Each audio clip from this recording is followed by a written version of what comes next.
I read it twice. First translation and second, no, more. First translation, second translation, English. The first translation was a little bit Yekishe archaic. You know, good Hoch Hebräisch, okay? Like the language of Zweig in a way. And I understood, I read it in order to understand the world of my father. What happened there? What do you miss? And I understood parts of it because our orientation was always Berlin rather than Vienna, because we came from Dresden, so it was Dresden, Leipzig, Berlin. Vienna was an Eckfeld, okay, it was the corner of the world. I never realized the significance of the content and the volcano of the content of Vienna of the time.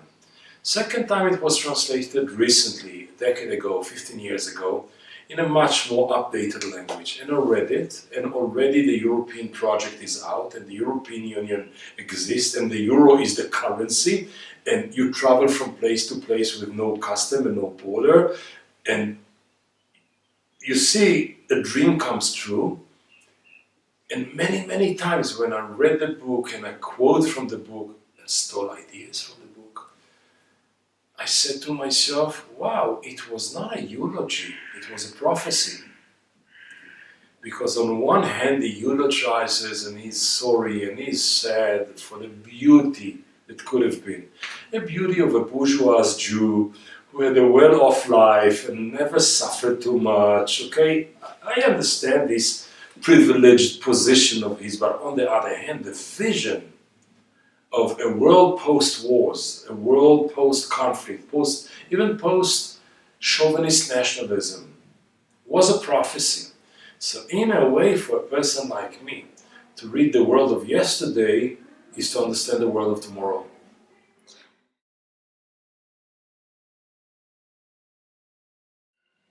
I'll tell you a little anecdote from my family life. We used to, when my kids were very young, we used to travel once a year to Sinai. Not that I like sand so much, and not that I like the seashore and swimming, I do not. But it was crucial for us as a family to give the kids the feeling that you can drive and cross a border and be in some other realm.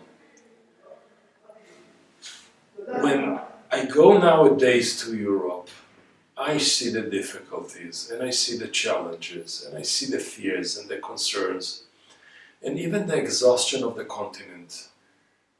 I see it in many places. And still I say to people, do you understand what does that mean? That you could take your car and drive from Marseille to Oslo, or from Calais to Budapest, or to Bucharest, or whatever it is, and it's in one space. There is something open which is beyond the geography and beyond the state's boundary. For a moment, which I do not know how long this moment will last, you have a feeling that in Europe you are almost unlimited. When you walk today around Europe, you go to central cities, you see people from the former colonies coming to the metropolises of the time. People from India and Pakistan come to London. People from North Africa coming to Paris. People from the Balkans are coming to Vienna. There is a conversation between the past and the present, and in a way it's relaxed. Yes, there are many tensions, there's many challenges. Yes, maybe the European project will not last forever, but for this moment, if there is something I can characterize the European reality of today, it is not just freedom. It's freedom with the aspiration for equality. And these two elements, freedom and equality, might eventually lead to the fraternity of the French Revolution.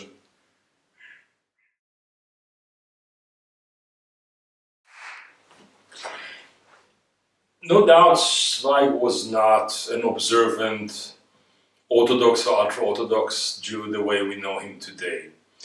So the question of religion is in a way anachronistic, because it's judging the person of the yesterday's world according to today's parameters. But I will say that at a time, which is mid-19th century to the end of the Second World War, Judaism was actually moving towards two extreme directions. One expression of Judaism was very particular, very introvert, going into itself, ghettoizing itself. And the other part, with the driver of Judaism, became very universalist. Were they universalist at the Bolshevik Revolution, the capitalist money-making, the psychological, psychoanalysis, centrality of the one, or like Sigmund Freud, or was it Europeanists like Stefan Zweig? Many of them. Zweig, no doubt, was a very observant universalist Jew. Did he keep all the particular commandments? I doubt it.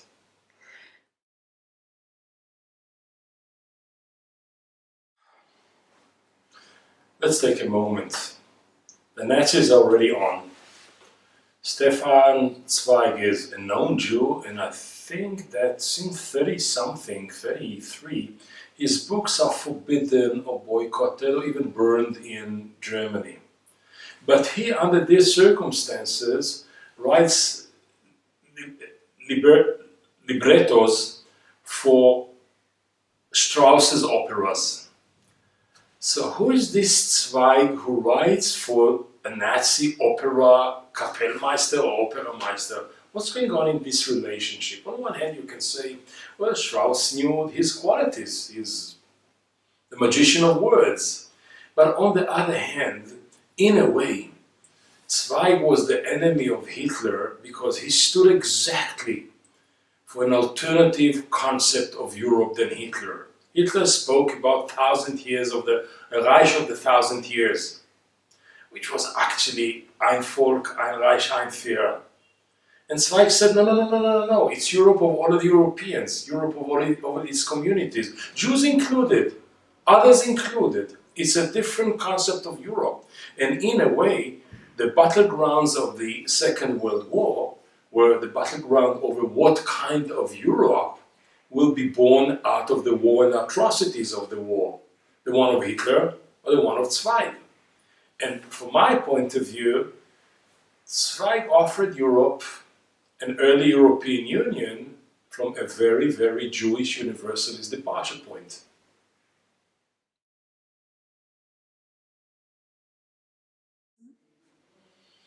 It's explicit. There is a letter not well known, written, I think it was 1918, but I'm not sure. I mean, right at the end of the First World War, that he writes to Martin Buber, from all people, about his concerns about this new phenomena of Jewish nationalism, the Zionist movement.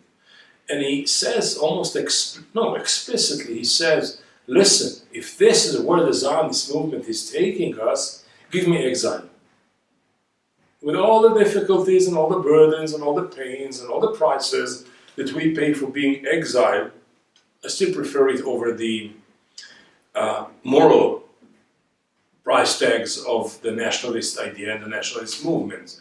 And we have to remember, he knew something about nationalistic spirits from the end of the 19th century through the First World War and on. No wonder that we, the Zionists, did not really forgive him. When you go into your navigator and you put Stefan Zweig Street, I think that in entire Israel you find only one street called on commemorating Stefan Zweig. This is Stefan Zweig Street, a street in Tel Aviv. That's it. No Haifa, no Tel Aviv, no Yerushalayim, no Beersheba, no other place, only in Tel Aviv.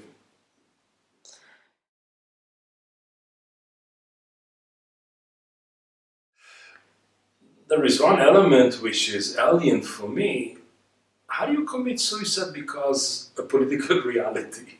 I mean, wow, it's too much. Walter Benjamin, him, so many others. So, yes, I was born to a privileged generation that never knew this kind of Second World War atrocities. So,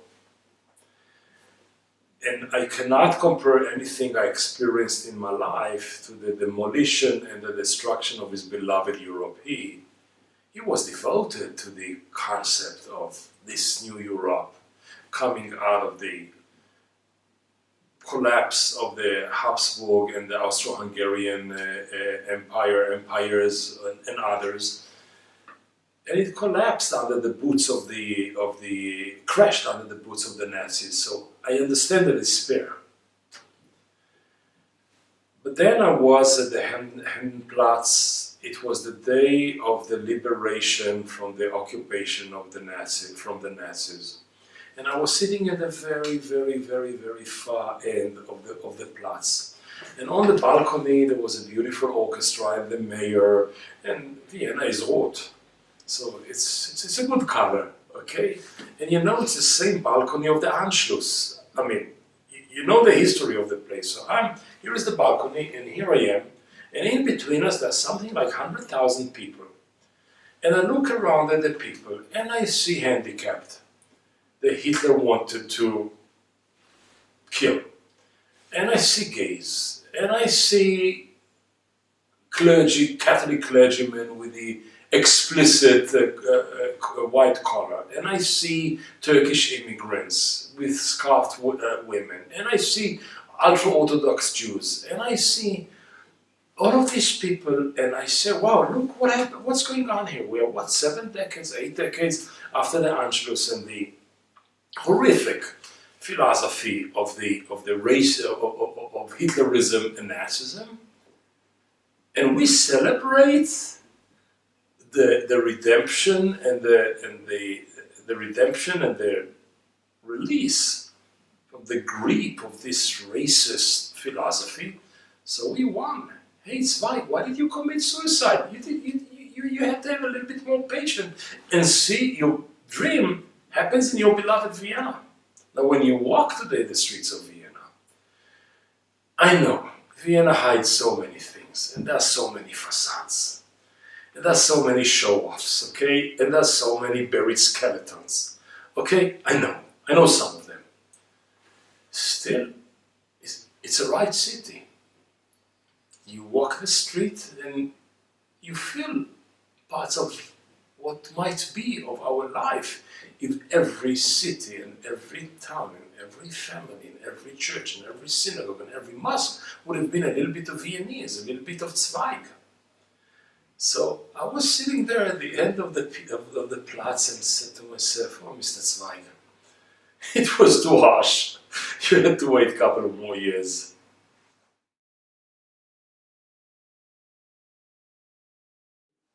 Stefan Zweig stands as an individual through his writings, forget about the personality, as the ultimate diasporist. This is a spirit or ideology or spirituality and ideology that Zionism and nationalism, Jewish nationalism, tried to eradicate and negate it. It was the negation of the exile, the negation of diasporism, and in a way, for many, many years, especially the first couple of years of Zionism and the first couple of years of the State of Israel, he was a negated individual and his philosophy was negated. But if you ask today in the street, when Ben Gurion is not with us anymore and the Alte Zionists are not here anymore, you ask my daughter. She lives in New York. So I'm an Israeli with a daughter who has a French passport and a grandson with an American passport, and my daughter is a universalist painter. She is the embodiment of Stefan Zweig dreams. So I will say that de facto, on the ground, many, many, many Israeli Jews living the legacy of Stefan Zweig without knowing there are Zweigs, without knowing that Zweigism